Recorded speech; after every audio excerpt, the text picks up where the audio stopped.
Tama na ako perfume. Sige, go ahead. Take your time.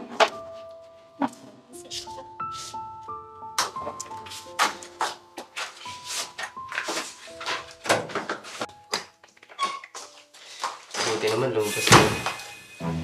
Ano ginagawa mo dito? Sinusundan ka. Di ba sabi ko sa'yo huwag kang susunod? Hoy! Sino kausap mo?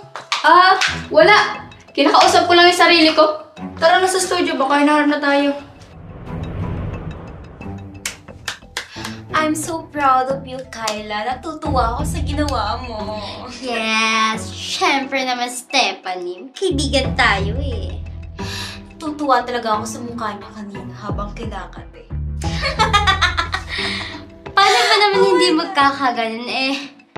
Smart na makeup ang pinagamit ko sa kanya. I love it! I love it! Natututo ka na talaga sa akin. Oh my gosh. Natutuwa talaga ako.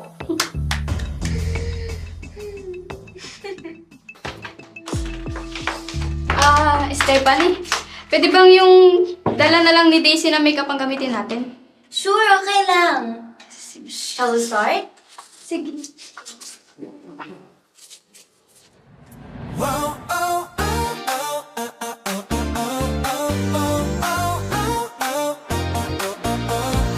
Sa bawat kuha ng araw na maganda, ikaw ang frame sa isip kong una. Nakangiti ka sa harap ng... So, kamusta ka naman? Ang tagal natin hindi nag-uusap eh. Okay lang naman ako. Akala ko nga di mo papasukin yung vlogging eh. Kasi di mo naman yung trip. Ganun talaga kapag nasasaktan. Kailangan mo igalawang baso para umusad naman ng life, no?